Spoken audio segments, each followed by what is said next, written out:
Hello and welcome. This is Roger Royce on Tal Radio with Silicon Valley Impact, where each week we talk to one of the great influencers in areas of philanthropy, social good, impact. And today we are really excited. We've got a really great guest, Michael Gelb, who is a speaker, an author, a book author. He does programs, he does coaching, he has online courses. He has a lot of content, a tremendous amount of content around topics related to creativity, innovation, thinking, brain, persuasion, speaking, a lot of really great topics. So there's a lot to cover today. We'll try to touch some of the high points. So first of all, Michael, thank you for being here. Wonderful to be with you. Thanks so much. So I'm going to jump right in and just ask you, first of all, about your healing organization. I think that would be really interesting to our listeners. Can you tell me a little bit about what that is and how that works? Sure. Well, the Healing Organization, Awakening the Conscience of Business to Help Save the World, is a book that I co-authored with Professor Raj Sisodia. Raj is the co-founder of the conscious capitalism movement, and I've known him since the mid-90s when he was the director of the executive MBA program at George Mason University in Virginia. And Raj actually engaged me to teach creative thinking and innovative leadership to his executive MBA students, which I did a number of times. And through the course of those programs, Raj and I became friends. And a few years later, he published a book called Firms of Endearment, which was one of the first books that made the business school case for ethical, caring business. And when I say the business school case, it wasn't just that he did it in a kind of Harvard case format. He also demonstrated that those companies who are caring and ethical make more money. So that had always been my sense of why being engaged with business leaders. When I started my career, I had no clue about business. I wasn't interested in it at all. I was totally focused on psychology and the development of individual creativity and the fulfillment of human potential. But the funny thing was that businesses started to engage me to teach them that in the late 70s and early 80s. And I got engaged by visionary business leaders who are trying to make the world better by creating people-centered cultures and promoting diversity. This is way back in late 70s, early 80s. So wow, you were a pioneer then. That's really early. And there was no name for all of this then either, except that people thought you were crazy, the idea that business could help change the world. Yeah. But then Raj did the academic research with his colleagues and demonstrated, no, this was the future of business and the future of our society. The business had to play this role. So once we connected after he brought me in to teach these courses, we naturally just started working together. He invited me to be the master of ceremonies for the first few conscious capitalism CEO summits, and I gave keynotes at 5 or 6 of their global conferences. And one day we just said, we need to write our book together. And it's not just about conscious business, it's about business as a force in healing society. Yeah. You know, it's really interesting what you just said about how ethical businesses tend to be more profitable and impact investments tend to do really well. It's just so counterintuitive. But, you know, I've seen that over and over again now. Why do you think that is? Well, I think people love them. That might be it. Yeah. I think people love them, and I think their employees love them, their customers love them, vendors love doing businesses with them, communities love having them.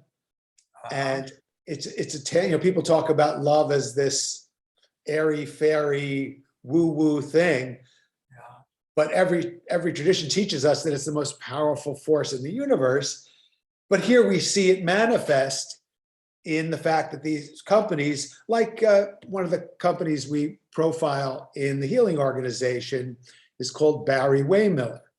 And it was started by this amazing guy named Bob Chapman, who was who's running these pretty boring businesses in the Midwest, doing things like putting together paper boxes and paper pulp processing sort of thing. And a lot of the businesses that were being shut down and outsourced to China and Latin America and so on. But Bob was buying these companies. And one weekend, he happened to be at church. And he had this epiphany. He realized that he and the other members of his congregation were basically under the eye of their minister for an hour a week. But he realized, he said, the people who work for me are under my care for at least 40 hours a week. What am I doing to make a difference in their life? And so he shifted his model that business could be about healing. It could be about helping these communities whose jobs were being outsourced or people were depressed. So he's now bought, I think he's up to 130 companies. Yeah. He's never sold one of them.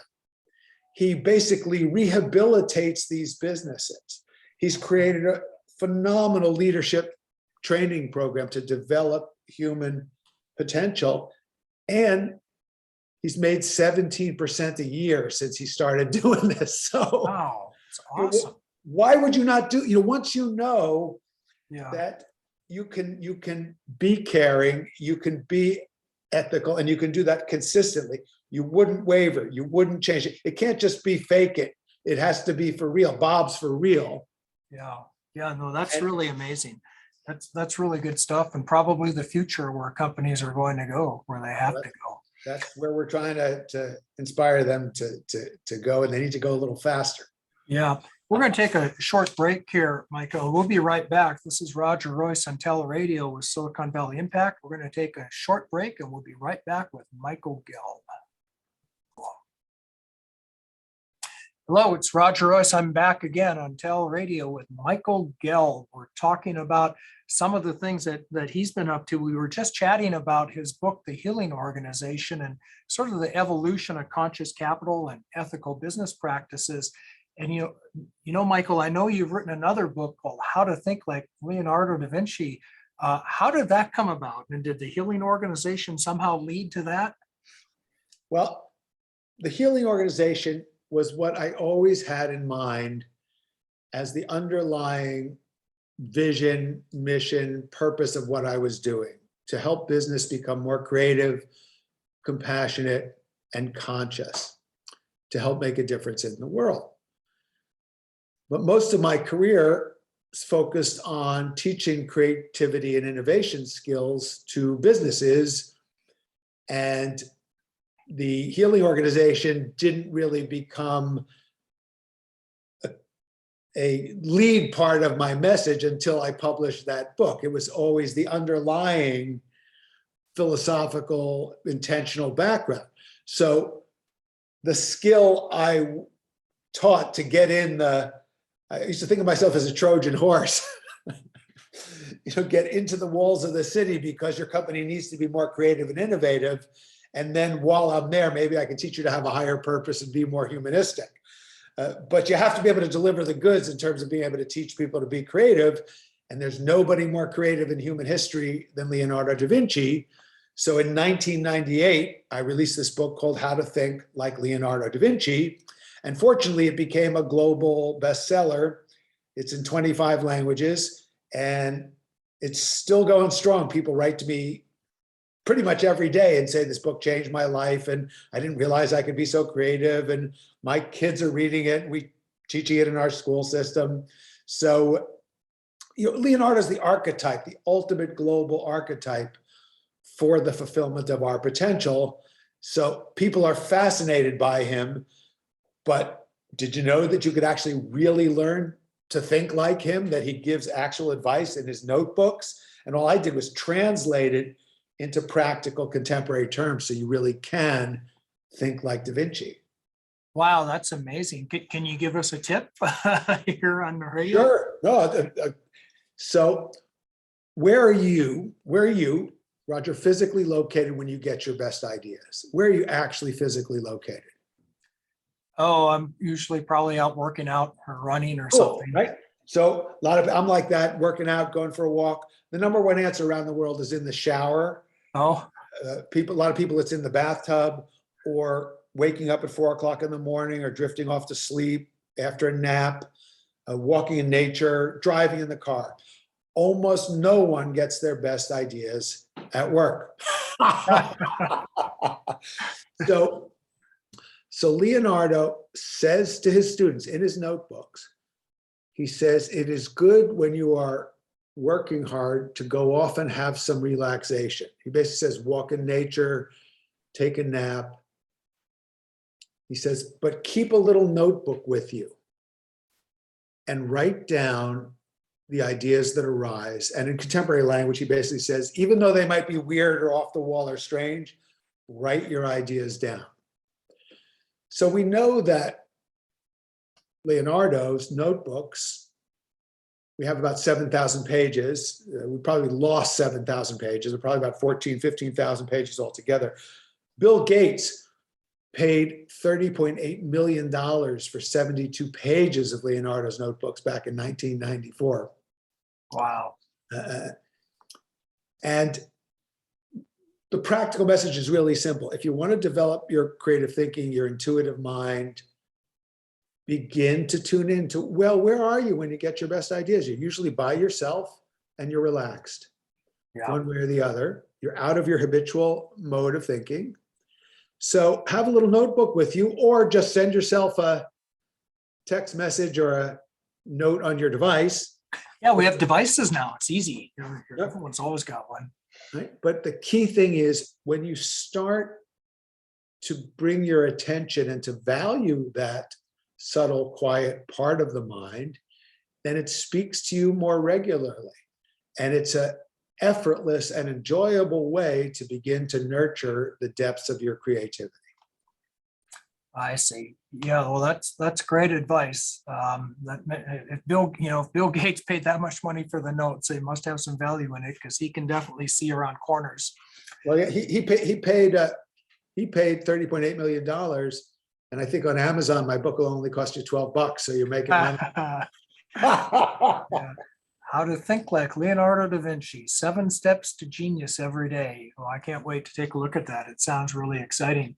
You've done a lot of other things I've noticed. You touched on a couple of them, creativity and innovation, and that certainly is something that we like to think Silicon Valley, where I'm based, is based on people's innovation.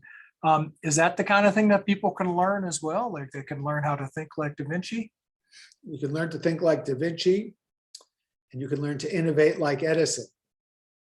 So the Da Vinci book came out in 1998, and 6 or 7 years later, I got a call. This woman said, hello, I'm Sarah Miller Caldecott. I am Thomas Edison's great-great-great-grandniece. And she mentioned to me that she had read the Da Vinci book. She was very inspired. She wanted to talk to me. And she also mentioned to me that she had an MBA from Dartmouth's Tuck Business School. So in that nanosecond, I had an innovative idea. I thought, we should write a book together about Edison. I didn't tell her right away. I got to know her first. But indeed we did, because it helps to have role models for whatever you want to do. It helps to have models of excellence. If you want pure creativity and self-expression, Leonardo's probably the greatest. But if you want innovation, Thomas Edison is supreme by far. I mean, Edison, you got to think about this. He invented the technology and had the vision for 3 entirely new industries that changed the world forever. He didn't just invent the light bulb, he figured out the way to illuminate the planet. He invented recorded sound. The phonograph and the whole modern recording industry stems from Edison's patents. And the movies. 1,093 United States patents. But his greatest invention of all was the business model for innovation, which was tying research and development, a team approach to research and development, to production and manufacturing and marketing and sales. Now, yes, Edison was flawed and he had problems, and so does everybody ever in history. So I don't want to waste time critiquing him because he made some huge mistakes. So did everybody else. But you tell me who else created 3 entirely new industries that absolutely changed the world forever. That's Thomas Edison. Yeah, well, that's certainly something worth studying. Well, we're going to take another short break. This is Roger Royce on Tel Radio with Silicon Valley Impact, and we are speaking with Michael Gelb. We're going to take a quick break and we'll be right back. Okay, this is Roger Royce, Tel Radio on Silicon Valley Impact, and we are back with Michael Gelb. And we were just talking about your book about Edison and how to become a better innovator, I guess, or how to learn to innovate. Can you tell me a little bit more about that? I know you've got some stories about how that book came to be. Sure. Well, when the book came out, I was interviewed by USA Today, and the reporter asked me if Da Vinci and Edison got together, what might they ask each other? So I said I thought that Da Vinci would ask Edison about the nature of light, and that Edison would ask Da Vinci, do you want a job? But it brings home an important point, which is that creativity is necessary for innovation, but it's not sufficient. So creativity is the generation of ideas that have subjective value. I consider innovation to be the generation of ideas that are then translated into objective value, like making a profit in a competitive marketplace by meeting a real human need in a more efficient and intelligent and ideally new way that nobody ever thought of. That's the nova in innovation. It means new. So creativity and innovation go together. You need them both, which is why it's great to have Leonardo da Vinci and Thomas Edison as your personal mentors for evolving creativity and innovation. Yeah, they are really related, aren't they? I can see that now. Hey, let's switch gears for a minute, because boy, you have written a lot. And one of your books just kind of jumped out at me as I was going through your list, your filmography, I guess. It's called Brain Power: How to Improve Your Mind as You Age. And as being one of the people who is aging in the audience, I'm certainly curious about that. Tell me about that. Are there ways that we can make ourselves smarter or maybe retain more of our cognition as we get older? Gee, I don't know if I can remember. No, I'm only kidding. Well, one thing to do is never say I'm having a senior moment, because 6 and 7-year-olds forget things all the time, and they don't say I'm having a junior moment. But there is a tragic negative attitude towards aging, especially in the US. We venerate youth culture, which is ephemeral, and all of us are aging. Some of us just don't realize it yet. And yes, it is. We now know there's been an absolute paradigm shift in our understanding of what's possible for all of us in the course of our lifetimes. I've interviewed lots of neuroscientists, and they're not the kind of people who make up new words on a whim. So a new word of the last 30 or 40 years is neuroplasticity. Neuro, brain cells, plasticity, changeable, adaptable, flexible. So we now know that you can develop your brain as you get older. There's another new word that they coined, Neuro Neogenesis. You can generate new brain cells as you get older. And let's get real. It's important to actually learn how to do this, because there are challenges that actually happen with age. I'm about to turn 70. So I'm really glad I wrote that book, Brain Power, 10 years ago. Oh. And I practice everything in the book. And in practical terms, my memory, my energy are stronger now than they were then. Wow.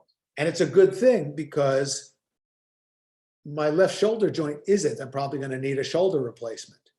So I need to be more resilient, more focused, more disciplined if I want to continue to be sharper and more energetic, which I'm 80, which I do. And by the way, I recently, a couple of days ago, visited my mom and dad, age 95 and 90. My dad was an oral surgeon for 45 years. My mom was a psychologist. They were affectionately known as mental and dental. And they both have had lots of physical challenges, but they're as sharp as ever. And I got to tell you that the most wonderful people to talk to, other than my wife, that I've ever met. Yeah. Yeah, well, I see some real themes here, in your books. It's all very positive and uplifting and promising. And also it really challenges, some of the ways of thinking, that people have to forget, that you have to get old, that you're just either innovative or you're not, or you're creative or you're not. And it sounds like you have a lot of tools for helping people find that within themselves. Would you say that's true? Well, let's hope so, since I've been passionately engaged in studying this just for the last 51 years. Yeah, so tell me more about that, Michael. This is kind of a fascinating course that you've been on. How did you come to this? Because I got to believe a guy like you could be doing a lot of other things in the corporate world, but you're very focused on really bringing this information out to the world. Thank you. Well, I think it's actually because of my parents both being involved in healing professions. It never occurred to me to do anything that wasn't about healing. And I thought of going to medical school, but in those days, they hadn't yet come up with integrative medicine or functional medicine. You just had to study disease. And I was interested in optimal health. So I thought of getting a PhD in clinical psychology, but they hadn't invented positive psychology yet. You had to study neurosis and psychosis. And I wanted to focus on creativity and the fulfillment of human potential. So I forged an unusual path. My first profession was professional juggler. I juggled live on stage with Mick Jagger and the Rolling Stones and with Bob Dylan, because I just fell in love with juggling and I thought it was cool and I wanted to get good at it. And then I studied something called the Alexander technique, which was a method. It still is a method that they teach at the Juilliard School, the Royal Academy of Music, Drama, to develop stage presence. And a funny thing happened. There was a fellow in England when I was training as an Alexander technique teacher who had put together a book about developing your memory, improving your reading speed, your creativity. And his book became a big bestseller and he became a big celebrity. And he happened to be studying the Alexander technique. And he came to my school and I taught him how to juggle. And he taught me memory and speed reading and creativity. And we started working together. And then he said, I'm leading this 5-day retreat for these senior business leaders in Switzerland. Why don't you come? So I came along and I taught them how to juggle and I taught them what I knew then about creativity. And they said, let's have this young American guy on all our programs around the world. So I just started flying around the world, teaching people who were twice my age how to think creatively. And now I fly around the world and I teach people half my age how to think creatively. Well, the more things change. Okay, well, that's awesome. Well, before we let you go, I just want to let the audience know that you do more than just write books. It's, as you were saying, you also do teaching, you do coaching. It looks like you have some online courses. It looks like you're a keynote from time to time. So if people want to learn more about you and some of your programs and your books and your articles, how can they contact you? Thanks very much. It's michaelgelb.com. That's Gelb, michaelgelb.com. And you can write to us through michaelgelb.com. There's lots of free articles, free videos, all sorts of cool stuff. You can even learn how to juggle. Awesome. Okay, well, thanks again, Michael. This is Roger Royce on Silicon Valley Impact with Tel Radio. We'll see you next time.